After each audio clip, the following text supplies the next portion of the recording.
Halo semua ya, selamat datang di Hipot, Himit Podcast. Perkenalkan, saya hari ini akan menjadi host dari podcast pada hari ini. Kita bakal membahas isu topik yang pastinya akan menarik sekali teman-teman.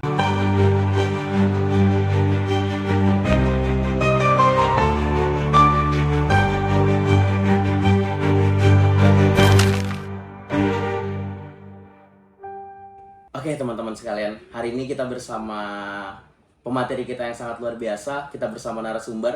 Boleh perkenalkan dirinya Bang? Perkenalkan, nama saya Misael. Biasa dipanggil Bang Misal ya Bang? Ya, Jadi kita hari ini bakal membahas tentang bagaimana sih peran pemuda di dalam politik itu teman-teman. Oke, kita mulai nih teman-teman podcast pada hari ini.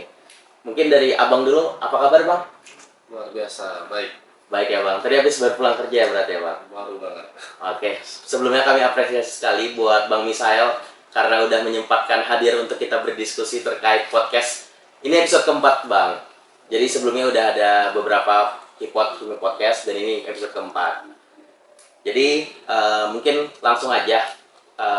Hari ini kita bakal membahas tentang gimana sih peran anak muda dalam politik terutama di Indonesia Bang. Seperti yang kita tahu, pemuda itu rasa ingin tahunya besar, pemuda itu rasa penasarannya besar, apalagi rasa kritisnya itu besar sekali. Nah, kalau dari Abang sendiri, gimana sih Abang melihat posisi pemuda dalam politik di Indonesia itu Bang? Kalau menurut saya pemuda itu pengaruhnya sangat besar ya dalam ujung tombak pemerintahan. Apalagi pemuda ini salah satu filternya pemerintah. Bagaimana pemuda bisa melihat di mana kelemahan-kelemahan kebijakan-kebijakan pemerintah yang bisa menjadi filter dan kritis untuk berdampak ke masyarakat. Sebenarnya seperti itu pemuda. Dan kita tahu pemuda itu banyak sekali gebrakannya. Yang kita tahu 28 Oktober ada Sumpah Pemuda. Terus di tahun 1998 itu ada revolusi, itu digerakkan oleh pemuda. Nah, jadi pemuda itu banyak sekali gebrakan-gebrakannya. Ketika pemuda itu bergerak, dunia dan negara juga melakukan suatu gebrakan baru seperti itu. Oke, berarti kalau bicara dari sejarah aja Bang, hari ini pemuda banyak sekali melakukan gerakan ya Bang? Ya. Nah, kalau menurut Abang sendiri nih, gimana sih pemuda di Indonesia sekarang? Karena kalau di masa lalu ternyata pemuda nih taringnya sangat tajam sekali Bang. Tapi kalau hari ini menurut Abang, apakah masih punya taring yang sama Bang tajamnya?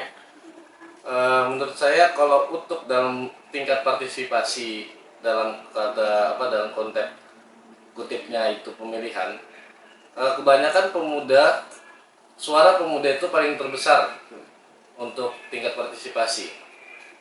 Dan kalau untuk dalam tingkat partisipasi memang pemuda bagus.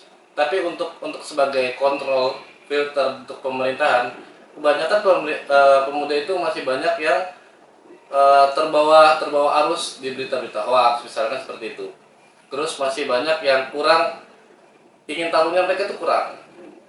Terus masih banyak pemuda yang masih acuh-acuh sama daerah mereka masing-masing seperti itu. Karena masih banyak manfaat-manfaat organisasi yang mereka harusnya bisa join di situ dan mereka tuangkan isi mereka, pendapat mereka tentang kebijakan pemerintah yang berdampak bagi mereka sendiri. Kebanyakan mereka sendiri nggak mau kayak gitu untuk ikut partisipasi dalam organisasi kedaerahan dan sebagainya macamnya. Itu seperti itu. Oke, berarti kalau dari Bang Michel sendiri, ternyata ini fenomena ya Bang? Fenomenanya. Ternyata pemuda masih ada, tapi kan masih belum seberdampak kita berarti ya Bang? Ya. Kalau dari yang Abang lihat. Kalau menurut Abang sendiri nih, kira-kira penting nggak sih Bang peran pemuda ini? Karena kan tadi kita bahas tentang pemuda, kenapa harus begini, kenapa harus begitu. Sekarang kita harus tahu juga nih buat teman-teman, kenapa sih pemuda itu harus penting di dalam pergerakan gitu Bang? Kalau pemuda itu yang tadi saya sudah katakan sebagai filternya pemerintah. Bagaimana pemuda itu bisa mengkritik dan mengawasi, fungsinya kan untuk mengawasi. kita kalau berbicara kembali tentang politik, nggak semerta-merta politik itu tentang kursi. Bagaimana pemuda juga bisa menyalurkan, nggak semata-mata seperti itu. Tidak. Sebenarnya politik, kalau misalnya kita kembali lagi bagaimana fungsinya pemuda dalam politik, politik itu bisa kita gapai dengan banyak hal, berbagai macam cara, itu banyak. Gitu. Nggak tentang posisi, jabatan dan segala macamnya. Dan apa tadi? Penting nggak sih bang? Penting ya. Nah, kalau menurut saya ya memang penting. Kalau misalnya pemuda itu ambil sejak sedini mungkin supaya kita peka akan eh, masalah-masalah yang ada di pemerintahan atau di daerah kita, ya kan. Terus kebanyakan pemuda itu sebenarnya inovasi, dan inovasinya banyak. Idenya berarti banyak ya bang? Banyak sebenarnya. Dan banyak juga pemuda itu apa ya, kalau dibilang lebih peka lah, Lebih aware gitu ya, berarti lebih peka akan situasi sekarang seperti itu. Ini tuh. betul. Saya juga sepakat sih bang, kalau pemuda itu jadi salah satu penggerak lah di negara kita. Tapi kalau menurut abang nih, mungkin kita bicara porsi ya bang, seberapa besar sih porsi yang bisa diambil sama pemuda? Apakah ikut ke barisan politik, apakah mereka harus andil aksi di jalan, atau sebenarnya nggak apa-apa, tergantung kesanggupan mereka sebagai pribadi mereka, atau gimana kalau menurut abang? Kalau menurut saya sih banyak cara kita sebagai kaum muda untuk ikut partisipasi dalam politik. Kita bisa ikut forum-forum discussion tentang kebijakan-kebijakan. Kan sebelum terjadinya regulasi ada tuh FGD. Nah, kita bisa ambil di situ. Kita tuangkan semua apa yang pendapat kita di situ, kita curahkan semua, dan juga kita bisa ikut organisasi-organisasi kedaerahan kita masing-masing. Karena kan di organisasi kedaerahan kita ini banyak membahas tentang isu-isu kedaerahan kita, organda kita, gitu. Terus yang di internal di kampus dan lain kita ikut aja, karena banyak dibilang banyak ilmu yang di situ yang kita bisa ambil. Dan kalau untuk kita memperbanyak ilmu itu tidak ada ruginya. Betul. Memperbanyak ilmu Tidak ada ruginya. Jadi apa yang kita dapat dari organisasi, apa yang kita ikutin, itu menunjang kita untuk masa depan kita, supaya ke depan kalau misalkan kita pengen untuk naik misalkan di legislatif, eksekutif, itu mempunyai dasarnya sudah ada karena dari organisasi tadi ya bang. Betul. Berarti memang harus sesuai porsinya masing-masing ya bang. Oke. Dan kalau perlu kita juga bisa ikut dari sebagai tim ahli. Iya betul sih bang, tim ahli, staf sus. Karena banyak peluang-peluang kita kalau misalkan kita kepengen untuk masuk dan terjun ke situ, kita tinggal cari tahu dan baca banyak. Nah, tapi ini fenomenal nih bang. Kalau kita bicara tentang baca, ternyata hingga hari ini mahasiswa atau anak muda itu lebih suka scroll TikTok nih bang daripada baca nih bang. Kayak mana menurut abang?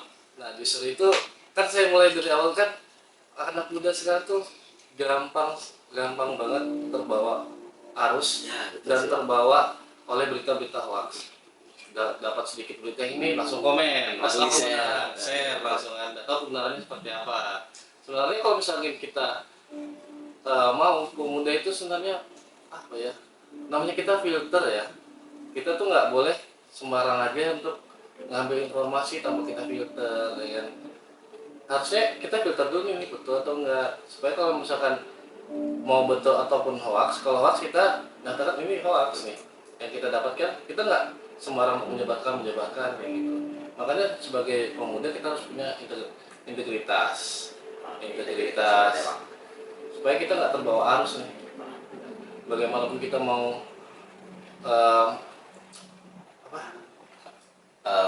tetap punya standing yang kuat di kehidupan kita bang. Ya itu sesuai sama integritas kita. Oke sih bang. Tadi kan kita banyak bahas nih bang terkait pemuda, terkait anak muda, perannya apa segala macam. Nah sekarang coba kita bahas sedikit lah bang terkait gimana sih pandangan abang terkait, kalau orang-orang bilang ini bang, boomer atau orang-orang tuh udah dewasa ke atas. kan hari ini ternyata pemerintahan itu sendiri mayoritas diisi sama boomer, gen boomer. Nah, kalau menurut abang, kita sebagai Gen Z atau anak muda nih, gimana bang dalam menanggapi isu tersebut, fenomena tersebut? Karena kan kalau boomer itu banyak nolak ide kita, banyak bilang ribet apa segala macam gitu. Baru kita dibilang ini Gen Z pemalas apa segala macam. Sebagai anak muda gimana bang? Kalau menurut abang? Kalau sebagai anak muda itu kita kembali lagi sih gimana kita wadahnya kita, Wadah ya bang? wadahnya kita. Kalau dimana kita wadahnya kita di situ tempatnya positif ya pasti kita dapatnya juga positif. Iya betul sih bang.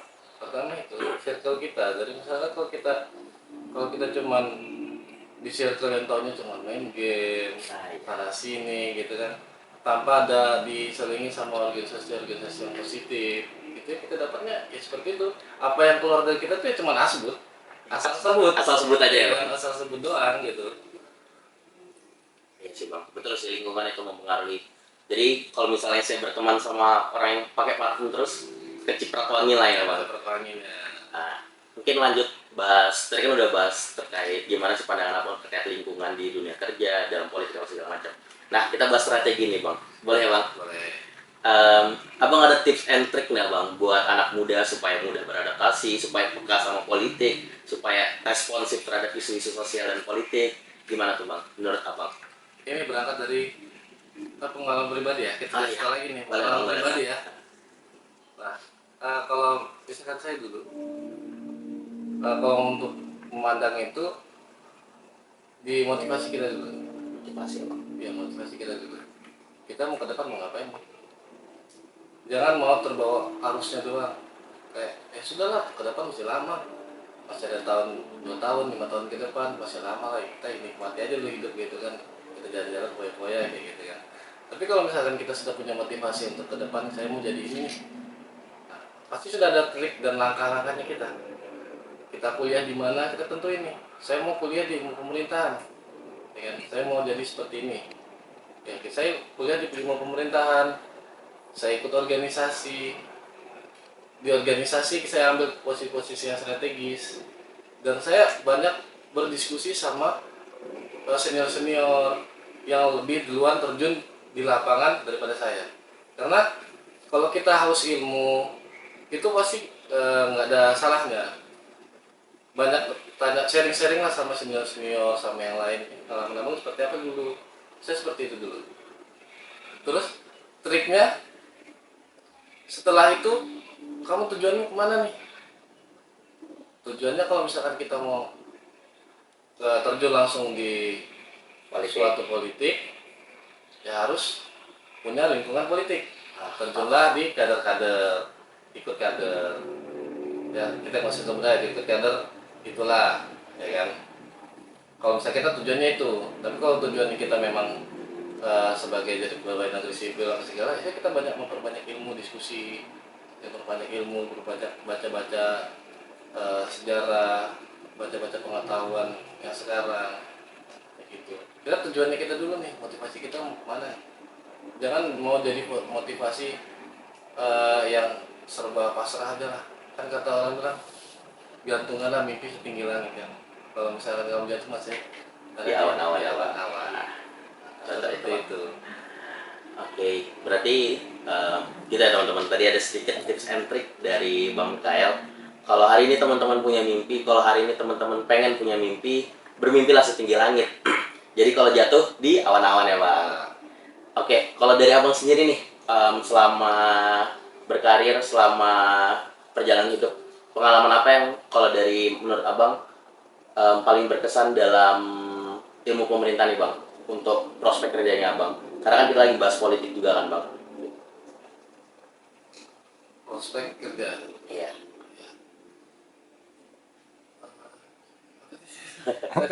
Iya bang.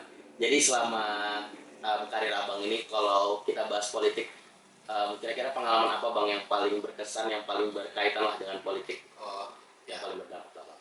jadi kalau untuk masalah pengalaman dalam politik, saya itu terjun politik dari SMA sebenarnya. Oh iya bang. Dari SMA. Terjun di salah satu partai politik saya itu masih pasif lah, sebenarnya masih jadi ngikut nih, ikut cari tahu. Setelah SMA, saya pengen nih jadi ini, kira saya pengen kuliahnya ini, saya kuliah di ilmu pemerintahan. Setelah saya kuliah di ilmu pemerintahan, saya lebih banyak gabung di organisasi internal, eksternal.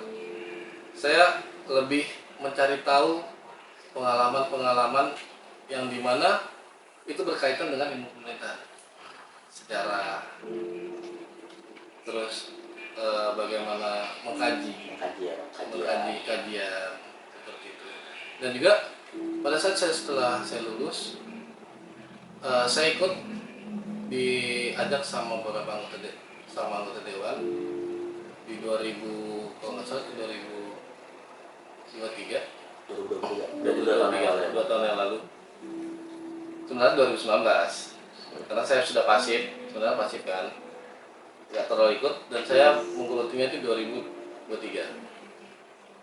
Setelah saya sudah lepaskan semua tanggung jawab saya di kampus, sudah tidak ada beban di kampus, saya skripsi dan lain-lain, saya masuk di 2023 ikut anggota dewan. Setelah itu saya disuruh, bagaimana kita nih mau terjun langsung ke masyarakat.